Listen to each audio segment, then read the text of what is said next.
Budget নিয়ে কথা বলতে বার্তাকক্ষ থেকে যোগ দিচ্ছেন আমাদের সহকর্মী আতিয়া আনোয়ার অন্তু। অর্থমন্ত্রীর এটি প্রথম বাজেট এবং এই বাজেটে কি নতুন কোনো চমক আছে কিনা, আর তার পাশাপাশি জানতে চাই কোন কোন খাতে বরাদ্দ বাড়লো এবং কমলো, আমাদের জানাবেন। প্রথমেই বলি নিপা, সকালবেলায় কিন্তু অর্থমন্ত্রী যখন সংসদের উদ্দেশ্যে বের হয়েছেন সকাল 10:30টাতে, তখনই কিন্তু তিনি বলেছেন এবারের বাজেট উনি অহেতুক বড় করতে চায় না, তার মূল লক্ষ্যই হচ্ছে এবার সাধারণ মানুষকে স্বস্তি দেওয়া, এটিই তার ছিল মূল লক্ষ্য। এবং এবারের বাজেটে 11টি বিষয়কে আসলে গুরুত্ব দেওয়া হয়েছিল। তার মধ্যে যদি আমি বলি দ্রব্যমূল্য ক্রয়সীমার মধ্যে রাখা, কর্মসংস্থান, স্মার্ট বাংলাদেশ বিনির্মাণ, সম্মিলিত কৃষি ব্যবস্থা এবং ব্যাংকের আর্থিক সুশৃঙ্খলা ফেরানো, একই সাথে ডলার সংকট, এই সবগুলো বিষয়কে কিন্তু মাথায় রেখে এবারের বাজেট পেশ করা হয়েছে। এইবার এটি বাজেট কিন্তু অর্থমন্ত্রীর এবারের প্রথম বাজেট। 82 বছর বয়সে বাংলাদেশের প্রথম কোনো অর্থমন্ত্রী তার বাজেট পেশ করছেন। অবশ্যই মানুষের চমক দেখার আসলে আশা ছিল, তবে খুব একটা চমক আসলে দেখা যায়নি। চমক বলা চলে যে দীর্ঘ 10-12 বছরের যদি আমরা বাজেটের ধারাবাহিকতা দেখি, তার তুলনায় এবারের বাজেটে বরাদ্দ বৃদ্ধি হয়েছে সবচেয়ে কম। বাজেটের আকার গত অন্যান্য সময়ের তুলনায় মাত্র 10-12% মতো বাড়ানো হয়েছে, যেটা বলা চলে বিগত 5 থেকে 10 বছরের যদি আমরা একটি সমীক্ষা দেখি, তার মধ্যে কিন্তু সবচেয়ে কম বাজেটের আকার এই বছরই বেড়েছে।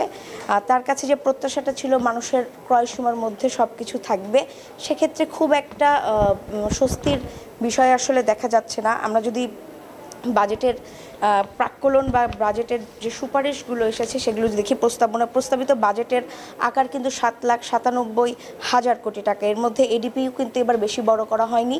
এডিপি গত বছরের তুলনায় খুবই কম বাড়িয়ে কিন্তু 2,65,000 কোটি টাকা করা হয়েছে। এবং এর মধ্যে রাজস্ব থেকে যে আহরণের যে লক্ষ্যমাত্রা, অর্থাৎ আয় কই থেকে আসবে, কিভাবে আয়টা হবে, সেক্ষেত্রে কিন্তু 5,41,000 কোটি টাকার একটি প্রাক্কলন করা হয়েছে। এবং সবচেয়ে বড় চাপ আসলে এবারও বরাবরের মতোই এনবিআরের উপরই থাকছে। এনবিআরের কাছে প্রত্যাশা 4,80,000 কোটি টাকার এই রাজস্বের 4,80,000 কোটি টাকায় আসবে এনবিআর থেকে। এই এনবিআরের কথাটি নিয়ে যদি বলি, এবার এনবিআর এবং আয়করে কিন্তু নানা ধরনের পরিবর্তনের কথা শুরু থেকেই আসছিল। এবং তবে দুঃখের সংবাদ সাধারণ মানুষের জন্য, এবার কিন্তু আয়কর সীমা বাড়ছে না। পূর্বের যে আয়কর সীমা ছিল, আয়কর সীমা সেখানেই রাখা হয়েছে, অর্থাৎ 3 লাখ। এবং বাজেটে বলা হচ্ছিল যে মানুষকে স্বস্তি দেওয়ার কথা, সেক্ষেত্রে আয়কর সীমাটা হয়তো সাধারণ মানুষ যারা আছে তাদেরকে কিছুটা একটু অস্বস্তিতেই ফেলতে পারে, কারণ খরচ আসলে বাড়ছে, সেক্ষেত্রে কিন্তু আয় বাড়ছে না, তারই প্রেক্ষিতে কিন্তু আয়কর সীমাও বাড়ছে না। একই সাথে সামাজিক সুরক্ষা খাতে এবার বরাদ্দ দেওয়া হচ্ছে 1,36,000, বলা চলে গত বছরের তুলনায় আপনার টাকার অঙ্কে কিন্তু 10,000 কোটি টাকা বেড়েছে। অর্থমন্ত্রী খাদ্য নিরাপত্তার কথা বারবার বলেছেন, এবারের বাজেটে খাদ্য নিরাপত্তার দিকেও জোর দিয়েছেন, কারণ উচ্চ মূল্যস্ফীতি নিয়ন্ত্রণ যেমন তার জন্য একটি বড় চ্যালেঞ্জ ছিল এবার, সেক্ষেত্রে একই রকমভাবেই কিন্তু তিনি কৃষি খাতের ভর্তুকি, একই সাথে মৎস্য প্রাণী সম্পদ উন্নয়ন, অর্থাৎ খাদ্যে নিরাপত্তা প্রদানের দিকে কিন্তু বাজেটে উনি কিছুটা গুরুত্ব দেওয়ার চেষ্টা করেছেন। গুরুত্ব দেওয়ার চেষ্টা করলেও কিন্তু খাদ্যে আসলে এবার ভর্তুকি বাড়ছে না, খাদ্যের ভর্তুকিটা গত বছরের মতোই অব্যাহত থাকছে। কৃষি খাত, মৎস্য প্রাণী সম্পদ উন্নয়ন এবং খাদ্য নিরাপত্তা নিশ্চিত, এই তিনটি অংশকে নিরাপত্তার তাগিদে এবছর তিনি এই খাতে 38,279 কোটি টাকা বরাদ্দের সুপারিশ করেছেন। এবং টাকার অঙ্কে এই বরাদ্দ গত বছরের তুলনায় এই বছর কিন্তু বাড়ছে। একই সাথে কিন্তু বিদ্যুৎ জ্বালানি খাতে কিন্তু এবার বিশেষ বরাদ্দ রাখার জন্য বলা হয়েছে, প্রায় 100 কোটি টাকা বিশেষ বরাদ্দের কথা বলা হয়েছে। সেক্ষেত্রে একটা প্রশ্ন অবশ্য থাকছে যে যেহেতু ভর্তুকির কথা বারবারই কমানোর কথা IMF বলেছে, সেক্ষেত্রে কিন্তু সামনে যে এই বরাদ্দের বিষয়েও কিন্তু একটা প্রশ্ন থাকবে এবং বরাদ্দের নিয়েও কিছু আলোচনা এবং কোনো মতামত হয়তো সামনে দেখা যাবে। একই সাথে যোগাযোগ খাতের যদি বলি, যোগাযোগ অবকাঠামোতে গেল 4-5 বছর ধরে সবচেয়ে বেশি বরাদ্দ হয়ে থাকে, এবারও তার কোনো ব্যতিক্রম হয়নি। যদি এই বছরের বাজেটের তুলনা করি, এই বছরের বাজেটের তুলনায় কিন্তু যোগাযোগ ও অবকাঠামোতে প্রায় 80,000 কোটি টাকার 80,400 কোটি, প্রায় 80,500 কোটি টাকা কিন্তু বরাদ্দ হয়েছে, যদিও গত বছরের অঙ্কের তুলনায় বরাদ্দ কিন্তু কিছুটা কমেছে।